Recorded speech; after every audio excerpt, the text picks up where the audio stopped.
الحمد لله وكفى وسلام على عباده الذين اصطفى أما بعد فأعوذ بالله من الشيطان الرجيم بسم الله الرحمن الرحيم وإذ يرفع إبراهيم القواعد من البيت وإسماعيل ربنا تقبل منا إنك أنت السميع العليم ربنا وجعلنا مسلمين لك ومن ذريتنا أمة مسلمة لك وأرنا مناسكنا وتب علينا إنك أنت التواب الرحيم صدق الله العظيم. وقال النبي صلى الله عليه وسلم بني الإسلام على 5: شهادة أن لا إله إلا الله وأشهد أن محمدا عبده ورسوله وإقام الصلاة وإيتاء الزكاة والحج وصوم رمضان أو كما قال عليه الصلاة والسلام. میرے محترم بزرگوں اور دوستوں، معزز سامعین کرام، یہ اسلامی مہینوں کے اعتبار سے ذی القعدہ کا مہینہ ہے اور حج پر جانے والے احباب اس مہینے میں اپنی حج کی تیاریوں میں مصروف ہیں. اس لیے مناسب سمجھتا ہوں کہ حج کے تعلق سے چند باتیں آپ کے سامنے عرض کی جائیں. سب سے پہلی بات تو یہ ہے کہ حج اسلام کے ارکان میں سے ایک رکن ہے. اللہ کے حبیب صلی اللہ علیہ وسلم نے فرمایا بنی الاسلام علی 5، اسلام کی بنیاد 5 چیزوں پر ہے. سب سے پہلی چیز شہادت ان لا الہ الا اللہ واشہد ان محمدا عبدہ ورسولہ. سب سے پہلی چیز یہ ہے اس بات کی گواہی دینا کہ اللہ کے سوا کوئی معبود نہیں اور حضرت محمد صلی اللہ علیہ وسلم اللہ کے بندے اور رسول. دوسری چیز وإقام الصلاۃ، نماز قائم کرنا. تیسری چیز وإیتاء الزکاۃ، زکوٰۃ ادا کرنا. چوتھی چیز والحج، حج کرنا. اور پانچویں چیز وصوم رمضان، رمضان المبارک کے روزے رکھنا. اس حدیث سے معلوم ہوا کہ اسلام کے جو 5 بنیادی ارکان ہیں ان ارکان میں سے ایک اہم رکن حج ہے. اور حج کے ایک رکن ہونے کا مطلب یہ ہے کہ اگر کسی شخص نے حج کا انکار کر دیا تو انکار کرنے کی بنیاد پر اسلام کے دائرے سے خارج ہو جائے گا، وہ مسلمان باقی نہیں رہے گا. تو پہلی بات یہ سمجھنے کی ہے کہ حج اسلام کے بنیادی ارکان میں سے ایک رکن ہے. دوسری بات یہ ہے کہ حج کی ابتدا کب سے ہوئی اور کس طرح ہوئی. قرآن پاک میں اللہ رب العزت نے فرمایا وَإِذْ يَرْفَعُ إِبْرَاهِيمُ الْقَوَاعِدَ مِنَ الْبَيْتِ وَإِسْمَاعِيلُ، کہ جب حضرت ابراہیم اور حضرت اسماعیل علیہم السلام یعنی باپ اور بیٹے خانہ کعبہ کی تعمیر کر رہے تھے اور تعمیر سے فارغ ہوئے تو دعا کی ربنا تقبل منا انک انت السمیع العلیم، اے ہمارے رب ہماری طرف سے ہمارے اس عمل کو قبول کر لیجئے، بے شک آپ سننے والے جاننے والے ہیں. حضرت ابراہیم اور اسماعیل علیہم السلام نے خانہ کعبہ کی تعمیر کے بعد جو یہ دعا کی ہے ربنا تقبل منا، اس سے یہ سبق ملتا ہے کہ انسان جب کوئی نیک عمل کرے، چھوٹا عمل کرے، بڑا عمل کرے، اس عمل کے بعد اس کو اس بات کی فکر ہونا چاہیے کہ میرا یہ عمل اللہ کے دربار میں مقبول ہو جائے. اس لیے کہ انسان کا بڑے سے بڑا عمل اگر اللہ کے دربار میں قبول نہیں ہوا تو کس کام کا، اور انسان کا چھوٹے سے چھوٹا عمل اگر اللہ کے دربار میں مقبول ہو گیا ممکن ہے وہ بظاہر چھوٹا عمل انسان کی نجات کے لیے کافی ہو جائے. تو معلوم یہ ہوا کسی بھی عمل، کسی بھی نیکی کے کرنے کے بعد انسان کو اس بات کی فکر ہونا چاہیے کہ میرا یہ عمل اللہ کے دربار میں قبول ہو جائے تاکہ کل آخرت میں نجات کا سبب اور ذریعہ بنے، جنت اور اس کی نعمتوں کے حصول کا ذریعہ بن جائے. اس لیے حضرت ابراہیم اور حضرت اسماعیل علیہ السلام نے یہ دعا فرمائی ہے، ربنا تقبل منا، اے ہمارے رب آپ نے ہم سے یہ خدمت لے لیا، آپ نے اس نیک عمل کی ہمیں توفیق دی کہ ہم خانہ کعبہ کی تعمیر کے اندر استعمال ہوئے، اب ہمارے اس عمل کو قبول کر لیجیے۔ اور مزید دعا کی، ربنا وجعلنا مسلمین لک ومن ذریتنا امۃ مسلمۃ لک، کہ اے اللہ ہم دونوں کو بطور خاص اور ہماری ذریت میں سے بھی ایسے لوگ پیدا کیجئے جو آپ کے اس گھر کو آباد کرنے والے ہوں۔ وَأَرِنَا مَنَاسِكَنَا، اور ہمیں حج کے افعال، اس کے ارکان یہ سکھا دیجئے۔ اِنَّكَ أَنْتَ التَّوَّابُ الرَّحِيمُ، بے شک آپ توبہ قبول کرنے والے، رحم کرنے والے ہیں۔ تو خانہ کعبہ کی تعمیر سے جب فارغ ہو گئے حضرت ابراہیم اور حضرت اسماعیل علیہ السلام، تو اب اس بات کی فکر میں لگ گئے کہ اللہ کا یہ گھر تعمیر تو ہو چکا، اس کی ظاہری شکل و صورت تو تیار ہو گئی، لیکن اصل اس کی آبادی یہ ہے کہ اس کے آباد کرنے والے ہوں، اس میں اللہ کی عبادت کرنے والے، نماز پڑھنے والے، دین کو زندہ کرنے والے اس گھر کے اندر پہنچے اور اللہ کی رضا والے کام اس گھر کے اندر ہوں۔ اس لیے حضرت ابراہیم و اسماعیل علیہ السلام نے اس کی دعا فرمائی۔ اللہ رب العزت نے ان کی دعا قبول کی اور حضرت ابراہیم علیہ السلام کو حکم دیا، وَأَذِّن فِي النَّاسِ بِالْحَجِّ يَأْتُوكَ رِجَالًا وَعَلَى كُلِّ ضَامِرٍ يَأْتِينَ مِنْ كُلِّ فَجٍّ عَمِيقٍ لِيَشْهَدُوا مَنَافِعَ لَهُمْ۔ اللہ نے حضرت ابراہیم علیہ السلام کو حکم دیا، اب خانہ کعبہ کی تعمیر ہو چکی، اب آپ کا کام یہ ہے، وَأَذِّن فِي النَّاسِ بِالْحَجِّ، اب لوگوں میں حج کا اعلان کر دیجئے۔ اور اس کا نتیجہ کیا ہوگا؟ یَأْتُوکَ رِجَالًا، کہ لوگ پیدل چل کر آئیں گے، وَعَلَى كُلِّ ضَامِرٍ يَأْتِينَ مِنْ كُلِّ فَجٍّ عَمِيقٍ، اور ایسی اونٹنیوں پر سوار ہو کر آئیں گے جو دور دراز سے چل کر آنے کی وجہ سے لاغر، دبلی اور کمزور ہو گئی ہو۔ اللہ رب العزت نے حکم کیا دیا کہ لوگوں میں حج کا اعلان کریں۔ اب آج کی طرح وہ زمانہ تو تھا نہیں، انٹرنیٹ اور موبائل کا زمانہ، کہ آج تو جو بات دنیا کے جس کونے میں، جس کوشے میں پہنچانا ہو، چند منٹوں کے اندر پوری دنیا میں وہ بات پہنچ جائے گی۔ لیکن اس زمانے میں کسی بات کو پہنچانا یہ تو بہت مشکل کام تھا۔ تو حضرت ابراہیم علیہ السلام نے اللہ سے عرض کیا، اے اللہ میں اعلان تو کر دوں، لیکن میرا اعلان، میری آواز کہاں تک پہنچے گی اور کون کون سنیں گے؟ اللہ رب العزت نے حضرت ابراہیم علیہ السلام سے کہا کہ تمہارا کام ہے اعلان کرنا، اعلان کر دو، آواز کا پہنچانا یہ تو میرے ذمہ ہے، میں اس آواز کو پہنچاؤں گا۔ تو اللہ رب العزت نے اس آواز کو ان تمام انسانوں تک پہنچایا جو پیدا ہو چکے تھے، اور ان روحوں تک بھی پہنچایا جو ابھی عالم ارواح میں تھے، جو ابھی پیدا نہیں ہوئے تھے، ان روحوں تک بھی اللہ نے وہ آواز پہنچائی، اور جو پیدا ہو چکے تھے ان تک بھی آواز پہنچائی۔ اور صرف یہی نہیں بلکہ ان روحوں نے جواب دیا لبیک، کہ میں حاضر ہوں۔ حدیث میں آتا ہے کہ جس نے لبیک کہا اسے حج کی سعادت نصیب ہوگی، اور ایک حدیث میں جس نے ایک مرتبہ لبیک کہا اسے ایک حج نصیب ہوگا، جس نے 2 مرتبہ لبیک کہا اسے 2 حج نصیب ہوگا، جس نے 3 مرتبہ لبیک کہا اسے 3 حج نصیب ہوگا۔ اسی طرح جس نے جتنی مرتبہ لبیک کہا ہوگا اتنے حج اسے نصیب ہوں گے۔ کتنی خوش قسمت ہیں وہ روح ہے جنہوں نے اس وقت دمادم لبیک کہا ہوگا 10 بار 20 بار، تو انہیں 10 اور 20 بار حج کی سعادت نصیب ہوگی۔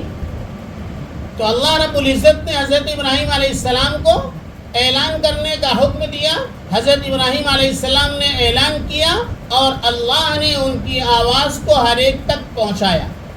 کس طرح پہنچایا؟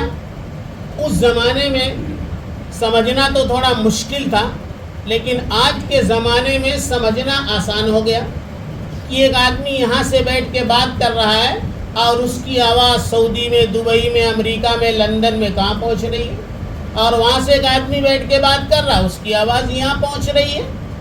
تو آج تو سمجھنا آسان ہو گیا کہ جن آلات کے ذریعے سے آج آواز ایک ملک سے دوسرے ملک پہنچائی جاتی ہے، جن دماغوں نے کام کر کے ان آلات کو تیار کیا ہے، ان دماغوں کا بنانے والا اگر آواز کے پہنچانے پر آ جائے تو کیا مشکل ہے؟ جب انسانوں نے ایک ملک سے دوسرے ملک میں آواز پہنچا دی تو اللہ رب العزت آواز پہنچانے پر آئیں گے تو کیا مشکل ہے؟ لہذا ہمیں اس بات کا یقین رکھنا ہے کہ اللہ رب العزت نے حضرت ابراہیم علیہ السلام کی اس آواز کو ان انسانوں تک بھی پہنچایا جو پیدا ہو چکے تھے، اور ان روحوں تک بھی پہنچایا جو ابھی عالم ارواح میں تھی، ابھی پیدا نہیں ہوئی تھی، ان روحوں تک بھی اللہ رب العزت نے آواز پہنچایا، اور انہوں نے لبیک کہا۔ اس لبیک کہنے کے نتیجے میں انہیں اللہ رب العزت حج کی سعادت نصیب فرماتے ہیں۔ تو اس طریقے سے حضرت ابراہیم علیہ السلام کے ذریعے سے اللہ نے اعلان کیا اور حج کو فرض قرار دیا۔ قرآن پاک میں فرمایا وَلِلَّهِ عَلَى النَّاسِ حِجُّ الْبَيْتِ مَنِ اسْتَطَاعَ إِلَيْهِ سَبِيلًا، لوگوں پر حج کرنا فرض ہے، لیکن کن لوگوں پر؟ اللہ نے ایک شرط لگائی، مَنِ اسْتَطَاعَ إِلَيْهِ سَبِيلًا، جو وہاں تک پہنچنے کی طاقت رکھتے ہیں۔ اللہ کا ایک عام ضابطہ اور قانون ہے جس کو اللہ رب العزت نے قرآن کریم میں دوسری جگہ پر بیان کیا ہے، لا یکلف اللہ نفسا الا وسعها، اللہ تعالیٰ طاقت سے زیادہ بوجھ کسی پر نہیں ڈالتے۔ اللہ نے انسانوں کو جن جن احکام کے حکم دیے ہیں تو اسی حکم کا اللہ رب العزت نے پابند بنایا ہے۔ انسان کے اندر جس کام کو کرنے کی قابلیت ہے، صلاحیت ہے، جس کام کو کر سکتا ہے، اللہ نے اسی کام کے کرنے کی ذمہ داری اس کے اوپر رکھی ہے۔ جس کام کے کرنے کے لائق نہیں ہے، اللہ نے وہ کام اس کے ذمے نہیں کیا۔ مثلا حج اگر ہر ایک پر فرض ہو جاتا تو غریب آدمی کیسے حج کرتا؟ اگر زکوٰۃ ہر ایک پر فرض ہو جاتی تو غریب آدمی زکوٰۃ کیسے نکالتا؟ اس لیے زکوٰۃ کو ہر ایک پر فرض نہیں کیا، صرف مالداروں پر فرض کیا۔ حج کو ہر ایک پر فرض نہیں کیا، بلکہ حج کے لیے اللہ رب العزت نے شرط لگا دی، من استطاع الیہ سبیلا، جو آدمی وہاں تک پہنچنے کی طاقت رکھتا ہے اس کے اوپر حج فرض ہے۔ وہاں تک پہنچنے کی طاقت رکھتا ہے، اس کا کیا مطلب؟ مفسرین نے لکھا اس کا مطلب یہ ہے کہ انسان کے پاس اتنا مال ہے کہ وہ حج کے لیے جائے اور جانے کا خرچ برداشت کرے، وہاں کے رہنے کے اخراجات پر برداشت کرے، اور پھر اپنے خرچ پر وہاں سے عافیت کے ساتھ واپس آ سکے۔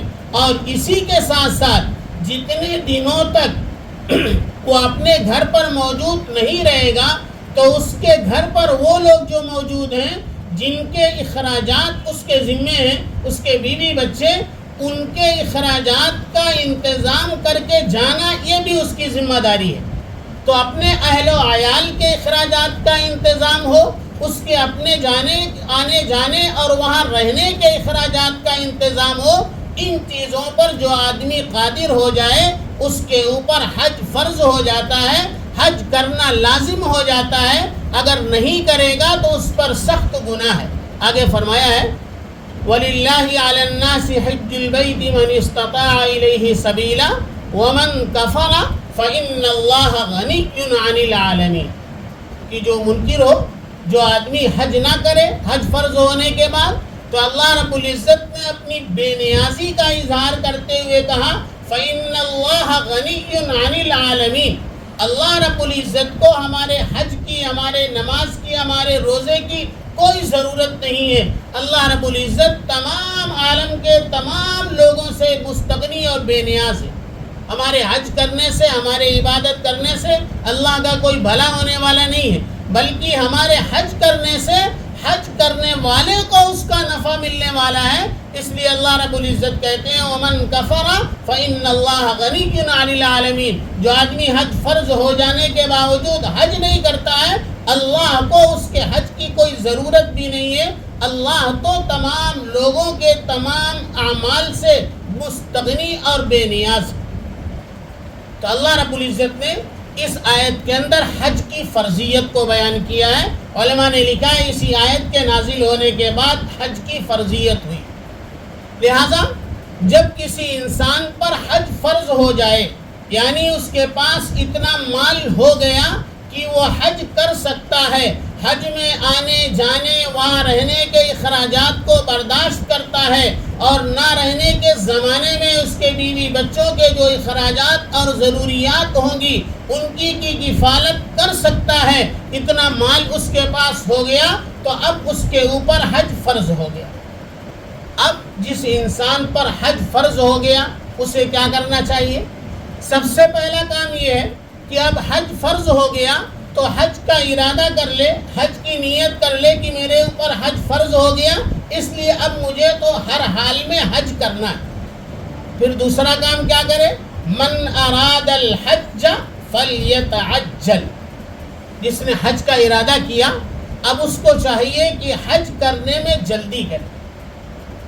عام طور سے جب انسان پر حج فرض ہو جاتا ہے تو ہر انسان کی تمنا یہ خواہش ہوتی ہے، امیر ہو غریب ہو، کہ کس طرح اللہ رب العزت مجھے وہاں تک پہنچائیں اور میں اپنی ان آنکھوں سے خانہ کعبہ کو دیکھوں، مدینے کی زیارت کروں، اللہ کے رسول صلی اللہ علیہ وسلم کے روضے کی زیارت کروں۔ یہ تو ہر ایمان والے کی، امیر ہو غریب ہو، شہری ہو دیہاتی ہو، مرد ہو عورت ہو، پڑھا لکھا ہو ان پڑھ ہو، یہ تو ہر ایک کی تمنا اور خواہش ہوتی ہے، ہر ایک کے دلی جذبات ہوتے ہیں۔ لہذا جس کے اوپر حج فرض ہو گیا، اللہ نے اس کو استطاعت عطا فرما دی تو نیت کر لیتا ہے کہ مجھے انشاءاللہ حج کرنا ہے، لیکن شیطان اسے حج کرنے سے منع نہیں کرتا ہے، بلکہ اس کے حج کو مؤخر کر دیتا ہے۔ کہتا ہے ٹھیک حج فرض ہو گیا، اللہ نے مال بھی دیا تمہیں تو حج کرنا ہے، لیکن کیا ضروری ہے کہ ابھی کر لو؟ ابھی جوانی ہے، ابھی تو گناہ تم سے ہوتے رہتے ہیں، ایک کام کرو جوانی ختم ہو جائے، بڑھاپا آ جائے گا تو حج کر لینا۔ حاجی صاحب بن کے آئیں گے تو لمبی سی تسبیح لے کے مسجد کے کونے میں بیٹھ جانا۔ ابھی یہ عمر حج کرنے کی ہے کیا؟ تو ابھی حج مت کرو، جب بڑھاپا آئے گا جب حج کرنا۔ یا اس کو سکھاتا ہے ابھی بچہ چھوٹا ہے، ابھی پڑھائی کر رہا ہے، پڑھ لکھ لے گا اس کے بعد حج کرنے چلے جانا۔ ابھی تو نئی نئی دکان ڈالے ہو، ذرا دکان سنبھل جائے اس کے بعد حج کر لینا۔ بچہ بڑا ہو جائے گا، دکان سنبھالنے کے لائق ہو جائے گا، تب اطمینان سے جا کے حج کر لینا۔ پوتے کا عقیقہ کر لینا، اس کے بعد حج کرنے جانا۔ بیٹی کی شادی کر لینا، پھر حج کے لیے جانا۔ تو اس طریقے سے شیطان اس کے حج کو مؤخر کرتا ہے، حج کرنے میں لیٹ کرتا ہے۔ اللہ کے حبیب صلی اللہ علیہ وسلم نے فرمایا من اراد الحج فلیتعجل، جس نے حج کا ارادہ کیا اب اس کا کام یہ ہے جتنی جلدی ہو سکے اتنی جلدی حج کرے۔ یہ کیوں اللہ کے رسول صلی اللہ علیہ وسلم نے فرمایا؟ اس لیے کہ حالات یہ ہیں کہ انسان بعض مرتبہ حج فرض ہونے کے بعد حج کرنے کے قابل ہوتا ہے، حج کر سکتا ہے، لیکن تاخیر کرنے کی بنیاد پر بعض مرتبہ ایسا ہوتا ہے کہ وہ حج کرنے کے لائق نہیں رہ جاتا ہے، حج سے محروم رہ جاتا ہے، حج کی فرضیت اس کے اوپر باقی رہ جاتی ہے۔ مثال کے طور پر اللہ نے مال دیا ہے، حج کر سکتا ہے، حالات کچھ ایسے پیدا ہو گئے کہ مال ختم ہو گیا، اب حج نہیں کر سکتا، تو یہ مال کب تک رہے کب ختم ہو جائے بھروسہ نہیں ہے۔ ابھی ہاتھ میں ہے تو انسان کو چاہیے کہ حج کر لے، یا ابھی اللہ نے صحت اور تندرستی دے رکھی ہے، ابھی حج کرنے کے لائق ہے، اللہ نہ کرے بستر پر پڑ گیا تو یہ کس طریقے سے حج کرے گا؟ تو مال کے رہتے ہوئے، صحت اور تندرستی کے رہتے ہوئے انسان حج کر لے۔ کب مال نہ رہے، کب صحت نہ رہے اور کب جان ہی نہ رہے۔ آج اس کے پاس سب کچھ ہے، حج فرض ہو گیا ہے، اللہ نہ کرے کل اس کی وفات ہو جائے تو معلوم ہو گیا حج فرض ہو گیا تھا، اس کے باوجود اس نے حج نہیں کیا تو اسلام کا ایک اہم رکن اس سے چھوٹ گیا۔ اور حدیث میں آتا ہے اللہ کے حبیب صلی اللہ علیہ وسلم نے فرمایا جس آدمی پر حج فرض ہو گیا، وہ حج پر قادر ہے کوئی رکاوٹ اس کے سامنے نہیں، اس کے باوجود اس نے حج نہیں کیا، ایسا انسان چاہے یہودی ہو کر مرے چاہے نصرانی ہو کر مرے۔ بعض صحابہ کا قول، غالباً حضرت عمر رضی اللہ تعالیٰ عنہ کا قول ہے، قسم کھا کر کے کہہ دو، یعنی جو آدمی حج فرض ہونے کے باوجود حج نہیں کیا، حج کیے بغیر مر گیا، فرماتے ہیں قسم کھا کے کہہ دو کہ وہ یہودی ہو کر مرا ہے یا نصرانی ہو کر مرا ہے۔ تو معلوم یہ ہوا کہ حج چونکہ ارکان اسلام میں سے ایک رکن ہے، لہٰذا جس کے اوپر حج فرض ہو گیا ہے اسے چاہیے کہ حج کا ارادہ کرے، حج کی نیت کرے اور اس بات کی کوشش کرے کہ جتنی جلدی سے جلدی ہو سکے اتنی جلدی حج کر کے فارغ ہو جائے، اس کے ذمے سے فریضہ اتر جائے، چونکہ حج کا فریضہ زندگی میں صرف ایک مرتبہ عائد ہوتا ہے۔ کتنا بھی کسی کے پاس مال ہو، اس کے اوپر ایک مرتبہ ہی حج کرنا فرض ہے، لہذا جیسے حج فرض ہوا جتنی جلدی ہو سکے اتنی جلدی حج کے اس فریضے کو ادا کر کے اپنے اس عمل سے فارغ ہو جائے۔ پھر اللہ تبارک و تعالیٰ نے کچھ شرائط بیان کی ہیں اور کچھ ضابطے بیان کیے ہیں۔ فرمایا الحج اشہر معلومات، حج کے لیے چند متعینہ دن ہیں جن دنوں میں حج کیا جاتا ہے۔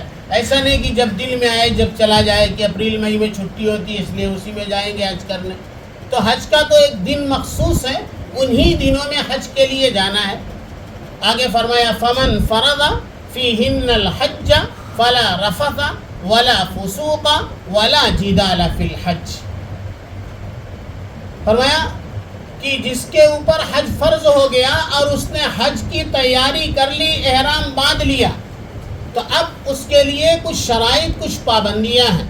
فرمایا فلا رفث، اب فحش گوئی اس کے لیے بالکل مناسب نہیں، ولا فسوق، اور حکم عدولی اللہ کی نافرمانی کی اب گنجائش نہیں، ولا جدال فی الحج، اور حج میں کسی قسم کا لڑائی جھگڑا نہیں۔ وما تفعلوا من خیر یعلمہ اللہ، تم جو بھی نیکی کرو گے چھوٹی بڑی سب اللہ کو معلوم ہے، اللہ اس کا بہترین بدلہ دیں گے۔ وتزودوا، اور سب سے بڑی چیز یہ ہے کہ توشہ راستے کا اپنے ساتھ لے لو، اور اس میں سب سے بڑی چیز کیا ہے؟ تقوی۔ فإن خیر الزاد التقوی، بہترین توشہ کیا ہے کہ انسان تقوی کے ساتھ جائے، حج میں جانے سے پہلے اللہ کی نافرمانیوں سے، گناہ کے کاموں سے توبہ کر کے جائے تاکہ پاک صاف ہو کر جائے اور پھر پورے طور پر وہاں سے پاک اور صاف ہو کر کے آئے۔ تو اللہ نے اس کے اندر یہ شرائط رکھی ہیں کہ جب حج کی تیاری کر لیا، حج کا احرام باندھ لیا، فلا رفث ولا فسوق ولا جدال، کی بطور خاص تین چیزیں نہیں ہونی چاہیے۔ فحش گوئی نہ کرے، اللہ کی نافرمانی نہ کرے، لڑائی جھگڑا نہ کرے۔ حدیث میں اس کی وضاحت ہے، اللہ کے حبیب صلی اللہ علیہ وسلم نے فرمایا من حج للہ فلم یرفث ولم یفسق رجع کیوم ولدتہ امہ۔ فرمایا من حج للہ، جو آدمی اللہ کے لیے حج کرے، حج کے لیے پہلی چیز اللہ کے حبیب صلی اللہ علیہ وسلم نے فرمائی من حج للہ، حج کس لیے کرے؟ اللہ کے لیے کرے۔ اب آپ کہیں گے اور کس کے لیے کرے گا؟ اتنا خرچ کرے، بیوی بچے چھوڑ کے جائے، کاروبار چھوڑ کے جائے، تو حج کرے گا کس کے لیے؟ اللہ کے لیے حج کرے گا؟ تو ایسا نہیں، ہر حج کرنے والا اللہ ہی کے لیے حج نہیں کرتا ہے، اور مقاصد بھی ہوتے ہیں حج کرنے کے، جس کو میں نہیں کہتا۔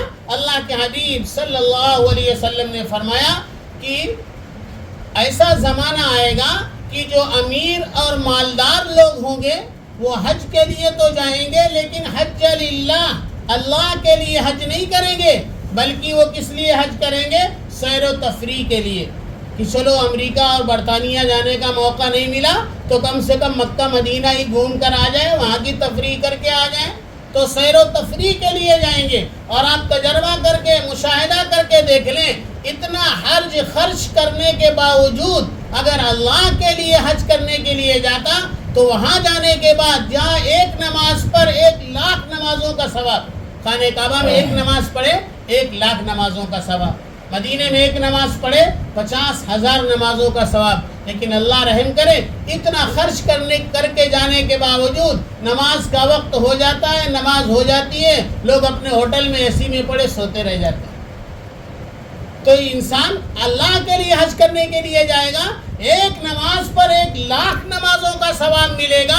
نماز کا کتنا اہتمام کرے گا، تکبیر اولیٰ کا کتنا اہتمام کرے گا، جماعت کا کتنا اہتمام کرے گا، لیکن جب من حج للہ نہیں ہوگا، سیر و تفریح کے لیے جائے گا، تو یقیناً نماز اور دیگر عبادات کی طرف اس کی توجہ نہیں ہوگی۔ تو اللہ کے حبیب صلی اللہ علیہ وسلم نے فرمایا کچھ لوگ تو امیر لوگ جو حج کرنے جائیں گے وہ کس لیے؟ سیر و تفریح کے لیے حج کریں گے۔ اور فرمایا جو امت کا متوسط طبقہ، درمیانی طبقہ ہوگا، معتدل لوگ ہوں گے، تو یہ متوسط طبقہ جو ہے یہ تجارت کی غرض سے جائے گا۔ کچھ یہاں سے مال لے کے لبیک لبیک کہتے چلا جائے گا، کچھ وہاں سے مال لے گا بلیک کرتے چلا آئے گا۔ یہاں کا مال وہاں بیچ دیا، وہاں کا مال یہاں بیچ دیا، نفع کما لیا، تجارت بھی ہو گئی اور حج بھی ہو گیا۔ تو کہا جو متوسط طبقہ ہوگا وہ تجارت کی غرض سے جائے گا۔ اور فرمایا علماء شہرت کی غرض سے جائیں گے، فلاں مولانا صاحب نے 5 حج کیا ہے، فلاں پیر صاحب نے 10 حج کیا ہے، یہ بتانے کے لیے جو ہے وہ کئی حج کریں گے شہرت اور ناموری کے لیے۔ اور کہا امت کا غریب طبقہ یہ بھیک مانگنے کی غرض سے جائے گا، یہاں مال جمع کر لیا، اس سے قرض لے کے ادھار لے کے، اس لیے کہ معلوم ہے کمانے کے لیے جا ہی رہے ہیں، اور وہاں موقع محل دیکھ کر کے خوب یہاں وہاں وصول کیا، یہاں آنے کے بعد سارے قرضے بھی چکا دیے، پھر بھی جیب خالی نہیں ہوا۔ تو غریب طبقہ جو ہوگا وہ بھیک مانگنے کی غرض سے جائے گا۔ یہ اللہ کے حبیب صلی اللہ علیہ وسلم نے 4 طبقے خود بیان کیے ہیں کہ جو مالدار لوگ ہوں گے وہ سیر و تفریح کے لیے جائیں گے، جو متوسط لوگ ہوں گے وہ تجارت کی غرض سے جائیں گے، علماء شہرت کی غرض سے جائیں گے، اور غرباء بھیک مانگنے کی غرض سے جائیں گے۔ اس لیے شہرت کے لیے، نام کے لیے حج نہیں کرنا۔ عام طور سے ہوتا ہے کہ حج کرنے کے بعد پھر شہرت کا غلبہ اس کے اوپر ہوتا ہے، اور پھر کہتا ہے بیٹا ذرا وہ کتاب اٹھا جو تیسرے حج میں لے کے آیا تھا۔ دیکھیے صاحب میں جب تیسری مرتبہ حج کے لیے گیا تھا نا تب یہ کتاب لے کے آیا تھا۔ مطلب بتانا کہ خالی حاجی صاحب ہی نہیں ہے بلکہ 3 حج کیے ہوئے ہیں، یہ تیسرے حج کی کتاب ہے۔ تو اس طریقے سے اگر اپنے حج کی شہرت مقصود ہوگی تو حج پر جو اللہ کی طرف سے ملنے والا انعام ہے انسان اس دولت سے، اس انعام سے محروم رہ جائے گا۔ اس لیے چند باتیں یہ تھی کہ اللہ نے جس کو مال و دولت دیا، جس کے اوپر حج فرض ہو گیا، اسے چاہیے حج کرنے میں جتنی جلدی ہو سکے جلدی کر لے۔ کہیں ایسا نہ ہو کہ ابھی مال ہے کل نہ رہے، ابھی صحت ہے کل نہ رہے، ابھی جان ہے کل نہ رہے، اور حج کرنے سے محروم رہ جائے۔ اس لیے حج میں جلدی کرنا چاہیے، اور حج کے لیے جب جائیں تو اللہ کے لیے حج کریں، اور حج کے اندر فحش گوئی نہ ہو، بد اور اللہ کی نافرمانی نہ ہو، لڑائی جھگڑا نہ ہو۔ اس کی تفصیل کا موقع نہیں ہے کہ یہ چند چیزیں ہیں جس سے اللہ کے حبیب صلی اللہ علیہ وسلم نے منع کیا ہے۔ اگر ان چیزوں کی رعایت کے ساتھ حج کرے گا تو اللہ کے حبیب صلی اللہ علیہ وسلم نے فرمایا کہ ایسا واپس آئے گا کَیَوْمٍ وَلَدَتْهُ أُمُّهُ، جیسا آج ہی اپنی ماں کے پیٹ سے پیدا ہوا۔ بچہ پیدا ہوتا ہے اس کے ذمے کوئی گناہ نہیں ہوتا ہے، گناہ سے بالکل پاک اور صاف ہوتا ہے، ایسا حج کر کے گناہوں سے پاک اور صاف ہو کر کے آئے گا اگر ان چیزوں کی رعایت کرے گا جن کی رعایت کرنے کے لیے اللہ اور اللہ کے رسول صلی اللہ علیہ وسلم نے حکم دیا ہے۔ اللہ پاک ہم سب کو حج کی سعادت نصیب فرمائے۔